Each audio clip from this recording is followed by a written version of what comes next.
صدق الله العظيم وقد بلغ رسوله النبي الحبيب الكريم ونحن على ذلك من الشاهدين والشاهدين والحمد لله رب العالمين. Saudara-saudara jamaah takziah yang saya hormati dan muliakan, terkhusus keluarga besar Sohibul Musibah, keluarga dari almarhum Bapak Yasan yang kita kenal dengan Bang Biko, yang saya muliakan, dan terkhusus pula segenap jajaran pengurus DKM Al-Barkah dan sekaligus penasehat Masjid Al-Barkah, Bapak Mahwadi dan Bapak Mahwadi Santoso yang saya hormati dan muliakan, dan semua jamaah yang hadir pada kesempatan malam takziah ini yang saya muliakan. Dan terakhir saya muliakan para calon jenazah. Ada calon jenazah di sini? Semua. Dari segi para calon jenazah ya. Berarti yang saya mikir ya, para calon jenazah yang selalu dimuliakan. Kita bersyukur di malam bertepatan taklim diisi dengan takziah. Jadi taklim, takziah, tahlil, takmir, tadzkir, kumpul semua. Jadi pahala-pahala taklim ini insya Allah akan dengan sendirinya akan sampai kepada almarhum Pak Yasan bin Mudris. Juga termasuk pahala-pahala taklim ini hadir, yang hadir ini semuanya dapat. Ini keunggulan orang-orang taklim, majlis ilmu dikirim ke acara afwah, acara takziah, acara tazkirah dan seterusnya. Nah, sudah deh, karena bertepatan dan berkenaan dengan malam takziah, ini malam yang berapa ya? Malam yang kedua. Bang Biko almarhum udah ninggalin kita. Tinggal kita orang-orang yang masih diberi kesempatan itu, yang satu saat bakal nyusul almarhum.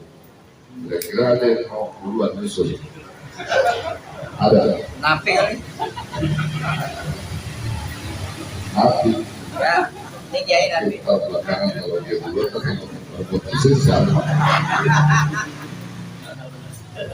Jadi sudah ada bahwa takziah kita malam ini sebenarnya mengingatkan kita orang-orang yang hidup, yang diberi kesempatan hidup sama Allah, lagi diingetin sama Allah.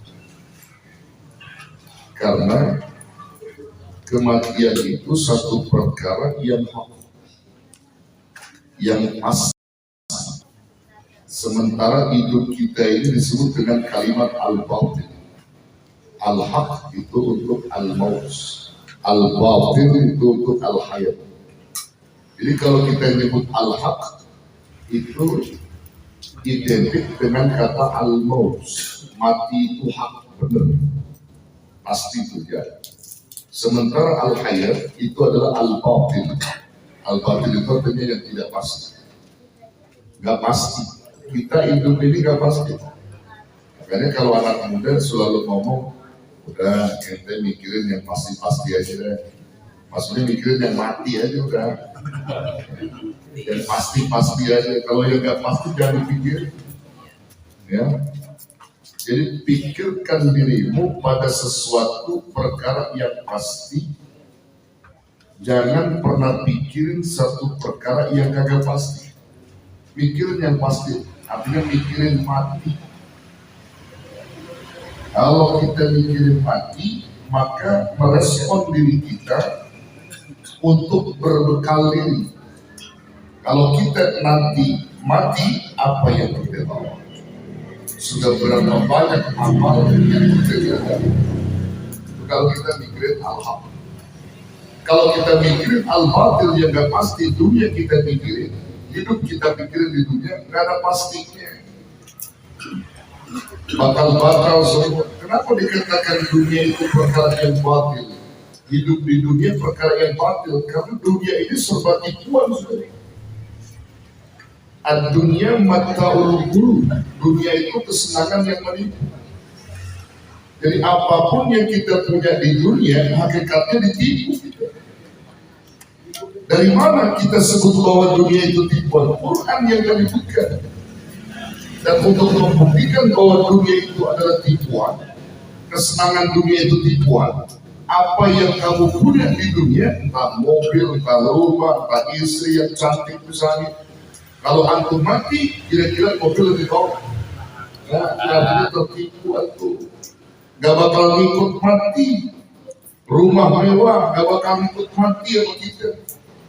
Bini kita yang kita sayang selama ini, kalau kita mati gak bakal jadi ikut sama kita. Betul?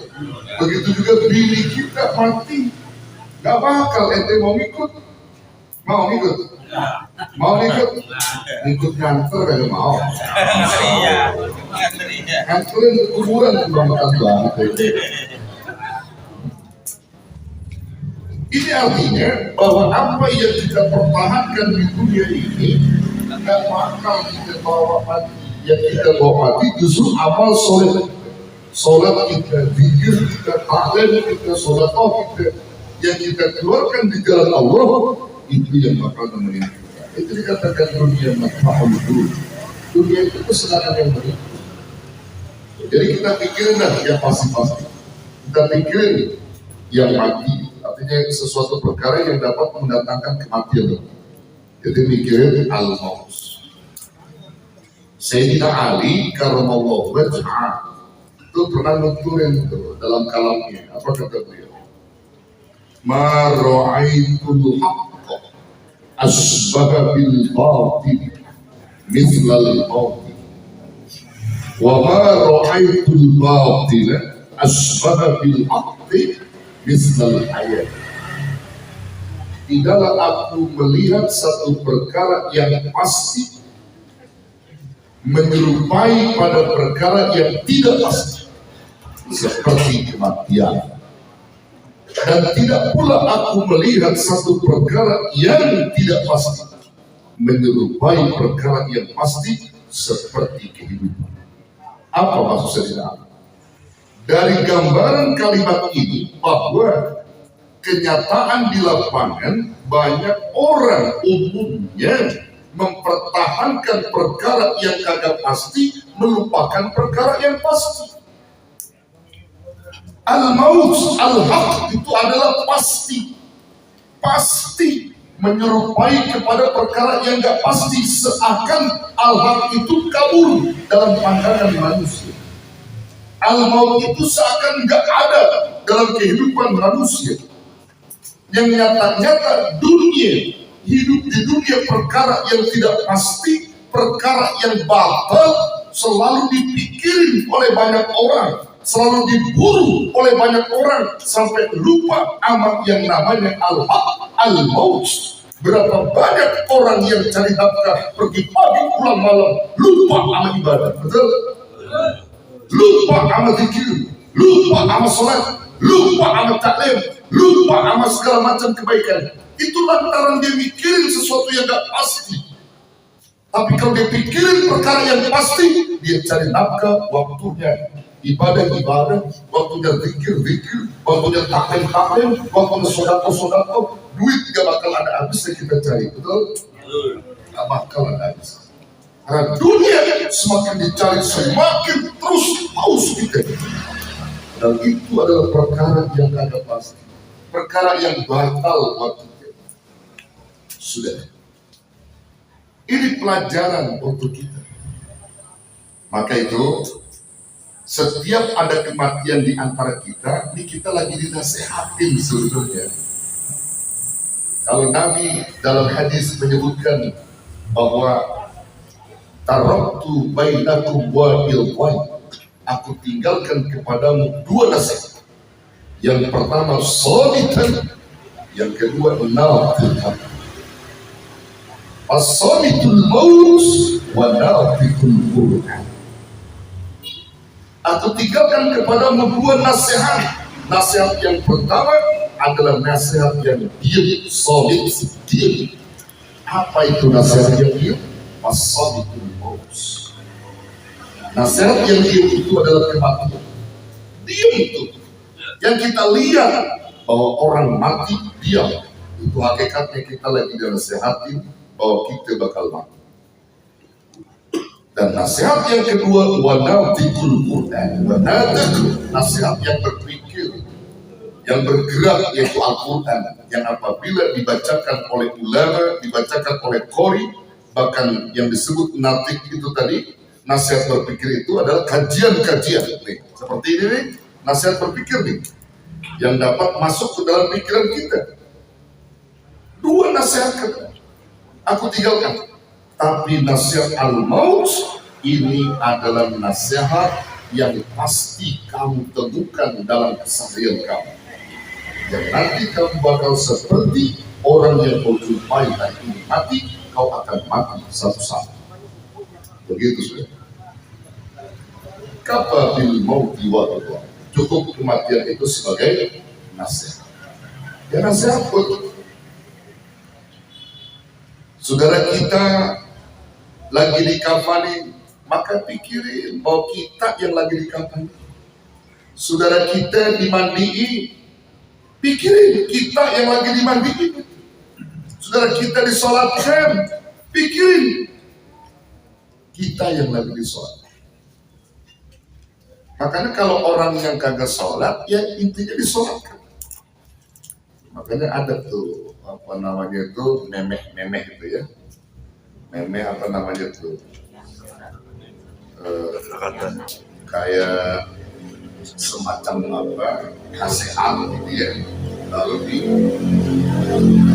diaplikasikan melalui alur video ya, ada alur video. Ada anak seumur 15 tahun atau 10 sampai 15 tahun gitu ya, anak santri, dia bikin tuh surat itu ya, dia tempel sambil dia jalan ya, apa namanya itu, dia bilang sholat keliling ya, sholat keliling. Jadi sholat keliling yang membadalkan sholat gitu. Tapi bukan membadalkan sholat, bunyinya pokoknya sholat apa namanya, sholat keliling kan? Jasa sholat keliling, sholat keliling. Dia keliling, sholat keliling, sholat keliling, sholat keliling. Ya ada orang lagi ngerokok, lagi main catur. Ada yang main catur sini ada. Ada yang main catur. Ya. Ada anak muda lagi ngerokok main catur. Sebelum banget tuh dia main catur. Dia bilang ngapain ya? Sholat keliling. Saya baru tahu tuh yang namanya sholat keliling. Saya lagi ngingetin siapa aja yang masih diberi nafas waktunya sholat, ayo kita sholat. Makanya sholat keliling ini adalah kalimat di mana untuk mengingatkan waktunya sholat. Katanya begitu. Lalu kemudian kata orang yang anak muda tadi, bagaimana kalau gua nggak sholat? Lu nggak perlu keliling-keliling. Nah kalau abang udah nggak sholat, kalau begitu ya abang disolatin. Jadi abang disolatin katanya. Kalau abang udah nggak sholat, abang disolatin. Jadi yang sholat keliling ini mengingatkan bagi orang yang sholat. Kalau yang nggak sholat, ya disolatin. Ditimpah dia tuh hari itu anak santri. Ada nggak orang-orang yang nggak sholat? Ada nggak? Ada nggak? Orang yang kagak mau sholat. Ya, orang kagak mau sholat banyak sudah. Maka kewajiban kita kalau dia kagak mau sholat, maka pilih yang kedua, mau sholat atau disolatin. Bahkan kalau bisa milih gitu yang mau sholat atau disolat, bagus. Contoh ente, kalau ente mau disolatin mati maksudnya. Kalau mau disolatin mati. Nah ini artinya saudara yang dirahmati Allah, ini penting untuk diingat sama kita bahwa sesungguhnya kematian itu sebagai nasihat yang berharga buat kita. Karena mati itu adalah perkara yang pasti. Jadi saya ingat juga pesan daripada ulama besar kita yang namanya Ibrahim bin Adham. Beliau itu termasuk ulama yang dimuliakan atau yang dibesarkan di kalangan tabi'in atau yang ditokohkan. Kalau menyebut kata Ibrahim bin Adham, beliau itu disebut sebagai ulama kibar tabi'in, ya, ulama tabi'in yang ditokohkan. Yang ditokohkan itu namanya Ibrahim bin Adham. Kalau saya tanya, antum kenal Ibrahim? Kenal Kang Kenal Cendol. nggak? Kang Cendol. Ibrahim bin Adham. Beliau orang yang luar biasa sudah. Kalau dalam riwayat nih, Ibrahim bin Adham itu keturunan raja, bapaknya raja sudah. Ya, hartanya melimpah di mana-mana. Tapi ketika dia mendalami ilmu tasawuf, mendalami ilmu Quran, mendalami ilmu-ilmunya Allah, maka segala